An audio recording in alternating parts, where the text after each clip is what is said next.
The Voice of Russia World Service presents another program in the series, The Christian Message from Moscow, hosted by me, Boris Novikov.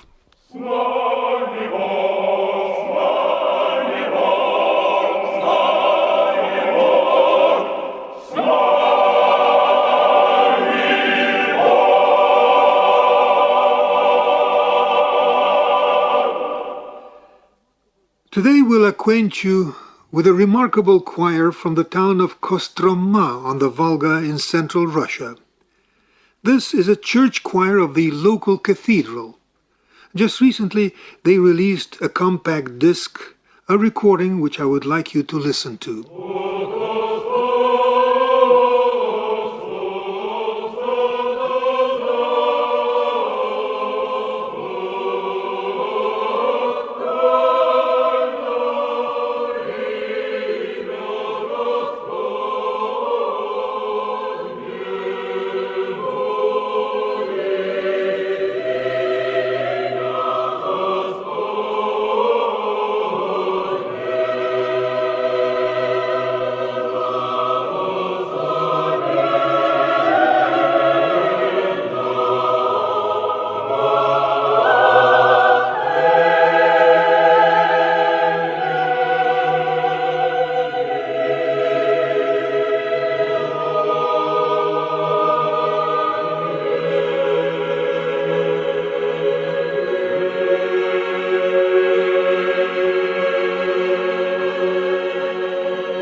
The chant you just heard is traditionally performed upon the entry of the bishop into the church during service.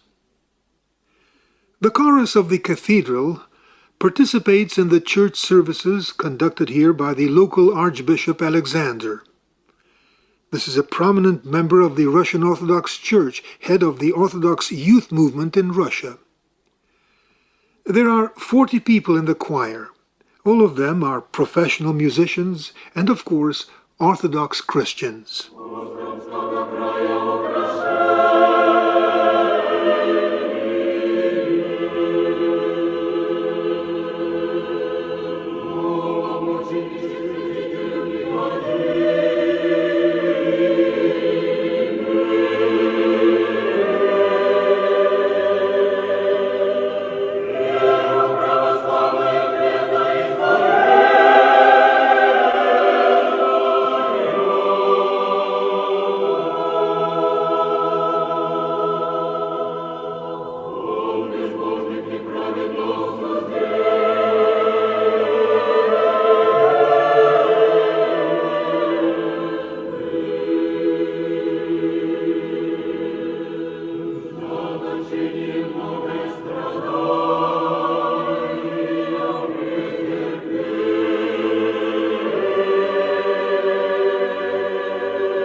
That was the Troparion to Holy Martyr Nicodemus, Archbishop of Kostroma.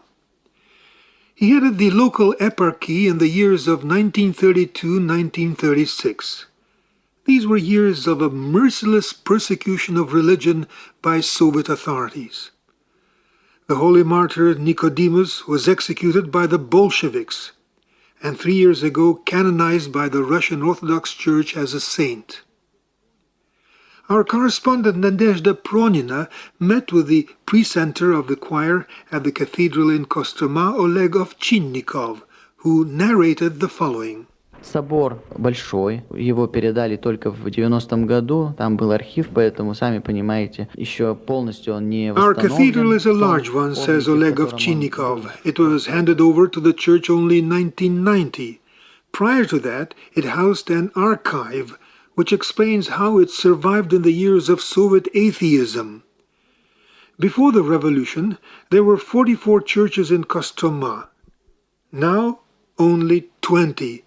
And of that number, only 10 are old ones. The other 10 were built in recent times. Nonetheless, religious life in the town is reviving. A seminary has been opened. The eparchy has a charity, missionary, and educational departments. Church life is becoming increasingly active.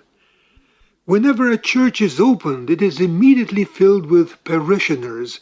Not a single one stands empty. Returning to our account of the history of the cathedral, it should be said that the interior, as if comprises two churches. Its altar part is a church in its own right, of a pure white with 5 golden domes, while the rest of the building of red brick. Altogether, our cathedral has 10 domes. It was in the cathedral that we recorded the disc, which we presented you with, said Oleg Ovchinnikov.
Touching upon the destinies of the Russian churches and monasteries, you inevitably wonder about people's destinies, the number of souls drawn into an abyss by the ungodly Soviet power. And yet, some manage to hold on to their faith and pass it on to their offsprings. Otherwise, how could we be witness to today's revival of orthodoxy? No, it's not by chance that our ancestors had called their motherland Holy Rus. The Christian faith had nourished their souls for over 1,000 years. Our interlocutor was fortunate enough to be born in a family which had preserved the Orthodox faith. Oleg Ovchinnikov, choir precentor, once again on the mic. Меня крестили в раннем детстве, трехмесячным младенцем. Церковное воспитание на меня оказала бабушка. Мама в то время, она верующий была человек. I was christened in early childhood, Oleg says, when I was an infant of 3 months. As far as church education is concerned, it was my grandmother's influence. My mother was also a Christian believer, but she occupied a high government post and so was forced to conceal her religious beliefs. I think that in my mother's case, music took the place of actual religious education. Mother played Russian drawn-out melodies on the accordion most beautifully, and they can tell a perceptive soul so much, mold it, carry it away to such heights away from life's hustle. My dad was a common worker, quite indifferent to religion, while my grandfather was a precentor of a church choir at the village. So, thanks to my grandparents, the holy faith was kindled and never allowed to fade in our family. And now I'm following in grandfather's footsteps, as you see.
Образование у меня светско-церковное, то есть я закончил музыкальное училище, дирижерско-хоровое отделение Вятский, город Киров. I В received a Костроме я уже secular заочно church окончил education, Московский духовный. continues Oleg Ovchinnikov. I studied at a music college in the choral conducting class and then graduated from Moscow Seminary. I'm presently studying at the St. Petersburg Religious Academy, the pastor's faculty, said Oleg.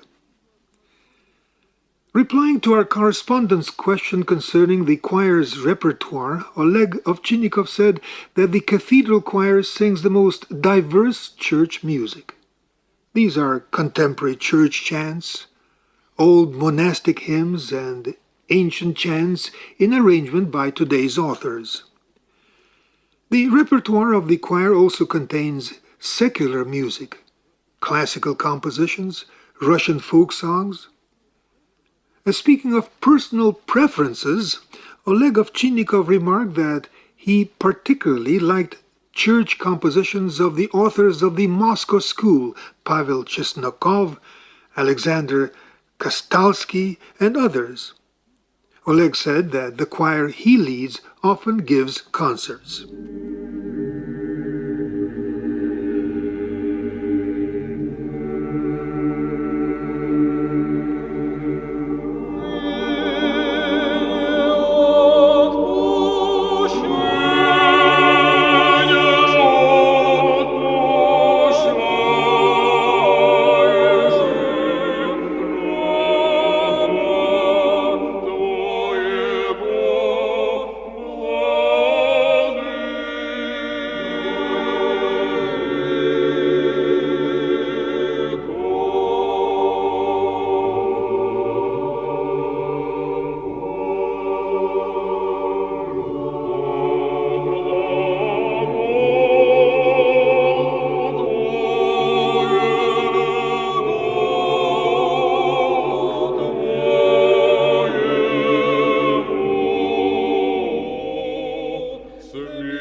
That was an Orthodox church chant by Pavel Chesnokov.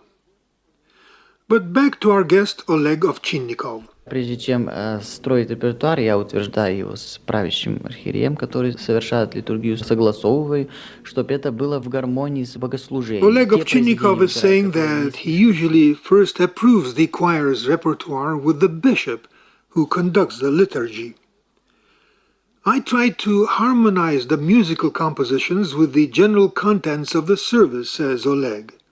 I choose the compositions thus so that they find their way to the hearts of people praying in the church.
The choir of the Cathedral of Kostroma, which we briefly acquainted you with today, gives us ground to regard an interesting trend in modern-day church music art.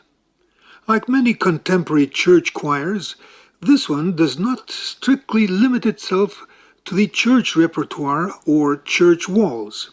It carries across to the broad public the musical framework of the church service by performing in concert halls.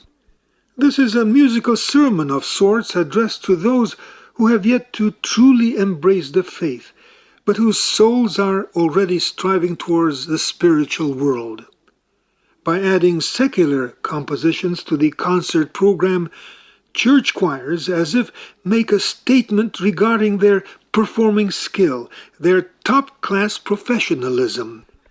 This is certainly important after long years of discrediting of Orthodox church art, years that, hopefully, have gone forever. The choir of Kostroma Cathedral has gone on tours to Germany, England, Italy, America, France. It was warmly received everywhere. Its art proves yet again what generous shoots sprang forth from the original Orthodox musical culture in Russia.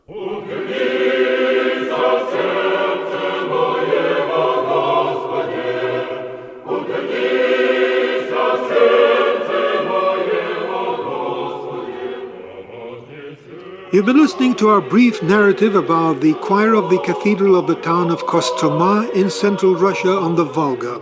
We featured recordings from the recently released compact disc by the choir that bears the title The Ornament of Kostroma Region. The author of the program, musicologist Nadezhda Pronina, editor Tatiana Shvetsova, producer Vladimir Dyomin, and your host was Boris Novikov. We invite you to tune in to our forthcoming edition in exactly a week's time. We leave you with Russian Orthodox music in the rendition of the choir that we acquainted you with today.